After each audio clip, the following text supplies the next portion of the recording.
इस वीडियो को देखने वाले सभी लोगों को सादर प्रणाम। आज के इस वीडियो में मैं बात करने जा रहा हूँ प्राचीन भारत के उज्जैन के महान सम्राट महाराजा विक्रमादित्य जी के बारे में, जिनको लोग साहसी, न्यायप्रिय और पराक्रमी शासक मानते थे। ये वो ही राजा हैं जिन्होंने 57 ईसा पूर्व में विक्रम संवत कैलेंडर की शुरुआत की थी। हिंदुओं के द्वारा इस्तेमाल किए जाने वाला विक्रम संवत कैलेंडर इन्हीं की देन थी। आपने विक्रम और बेताल के बारे में तो सुना ही होगा या टीवी पर कभी सीरियल देखा होगा। बस वो ही हैं जे राजा विक्रमादित्य। इनके बारे में बेताल 25वीं और सिंहासन 32 की कहानी में पढ़ने को मिल जाएगा आपको। विक्रमादित्य उज्जैन के राजा थे जो अपने ज्ञान, वीरता और उदारशीलता के लिए प्रसिद्ध थे। उन्होंने पूरे एशिया और अरब पर राज किया था।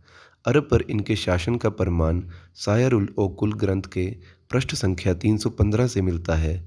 इस ग्रंथ की रचना अरबी कवि जरहाम कितनोई ने की थी। यह ग्रंथ फ़िलहाल में इस्तांबुल के शहर में उपलब्ध है। वहाँ पर उनके प्रसिद्ध पुस्तकालय मकतब सुल्तानिया में स्थित है। ये सम्राट विक्रमादित्य ने शक समुदाय के लोगों को पराजित किया था और इनका जन्म कलिकाल के 3000 वर्ष बीत जाने के बाद 102 वर्ष ईसा पूर्व में जन्म हुआ और इन्होंने 100 वर्ष तक राज्य किया। राजा विक्रमादित्य का नाम विक्रम और आदित्य के समास से बना हुआ है, जिसका अर्थ है पराक्रम का सूर्य। राजा विक्रमादित्य अपनी प्रजा का हालचाल देखने के लिए साधारण वस्त्रों में या वेश बदलकर अपने राज्य का भ्रमण करते थे। राजा विक्रमादित्य अपने न्याय व्यवस्था को मजबूत करने के लिए हर संभव प्रयास करते थे।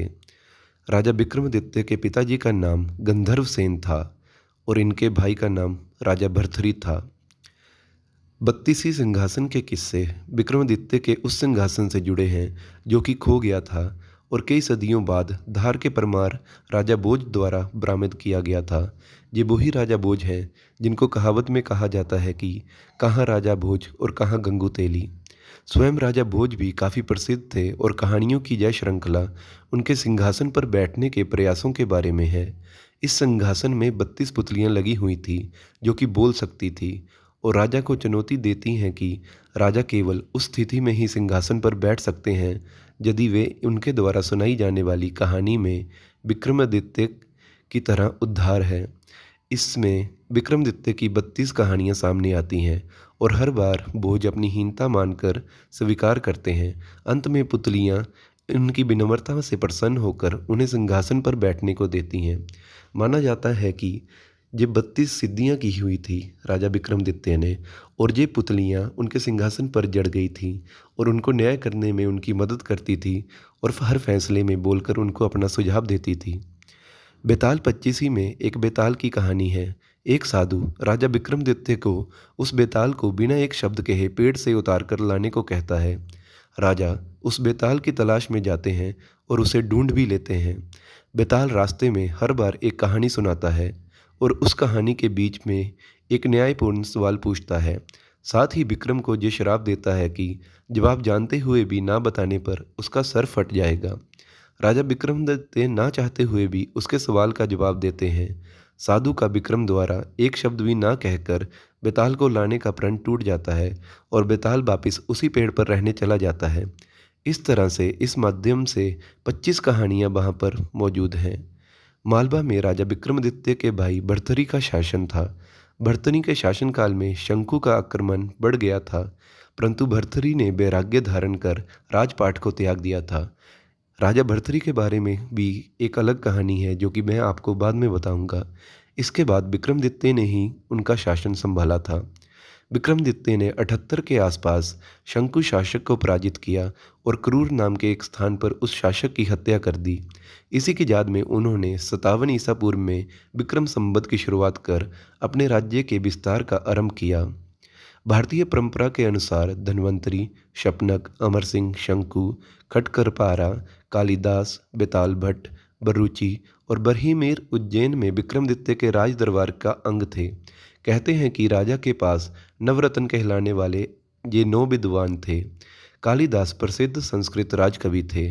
बरहीमेर उस युग के प्रमुख ज्योतिषी थे जिन्होंने विक्रमादित्य के बेटे की मौत की भी भविष्यवाणी की थी। बेताल भट्ट एक धर्माचार्य थे। माना जाता है कि उन्होंने विक्रमादित्य के 16 छंदों की रचना नीति प्रदीप का श्रेय दिया है। मध्य प्रदेश में स्थित उज्जैन महानगर के महाकाल मंदिर के पास विक्रमादित्य टीला है।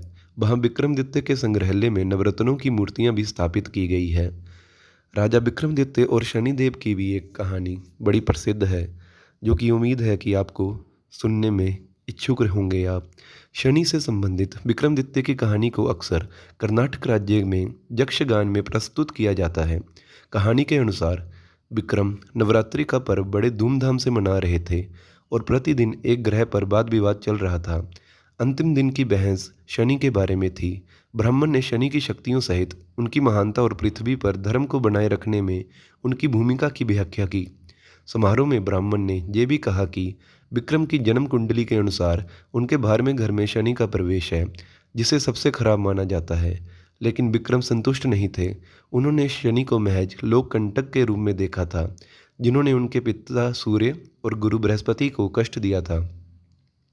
इसलिए विक्रम ने कहा कि वे शनि को पूजा के योग्य मानने को तैयार नहीं हैं। विक्रम को अपनी शक्तियों पर, विशेष रूप से अपनी देवी माँ का कृपा पात्र होने पर बहुत गर्व था। जब उन्होंने नवरात्रि समारोह की सभा में शनि की पूजा को अस्वीकार कर दिया तो शनि भगवान क्रोधित हो गए।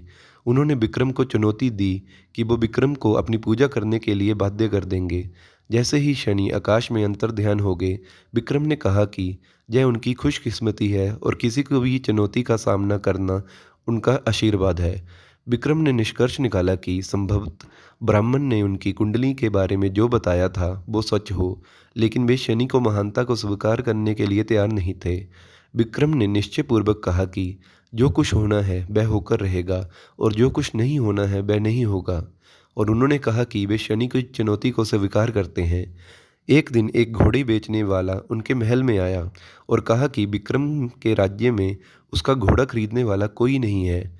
घोड़े में अद्भुत विशेषताएं हैं, जो एक छलांग में आसमान पर तो दूसरे में धरती पर पहुंचता है। इस प्रकार कोई भी धरती पर उड़ या सवारी कर सकता है। विक्रम को उस पर विश्वास नहीं हुआ, इसलिए उन्होंने घोड़े की कीमत चुकाने से पहले सवारी करके वो देखेंगे, ऐसा उसे कहा। विक्रेता इसीलिए मान गया और विक्रम घोड़े पर बैठ गए और घोड़े को दौड़ाया। विक्रेता के कहे अनुसार घोड़ा उन्हें आसमान में ले गया। दूसरी छलांग में घोड़े को धरती पर आना चाहिए था, लेकिन उसने ऐसा नहीं किया। इसके बजाय उसने विक्रम को कुछ दूर चलाया और जंगल में फेंक दिया। विक्रम घायल हो गए और वापसी का रास्ता ढूंढने का प्रयास किया। उन्होंने कहा कि यह सब उनका नसीब है, इसके अलावा और कुछ नहीं हो सकता। वे घोड़े के विक्रेता के रूप में शनि को पहचानने में असफल रहे। जब वे जंगल में रास्ता ढूंढने की कोशिश कर रहे थे तो डाकुओं के एक समूह ने उन पर हमला कर दिया।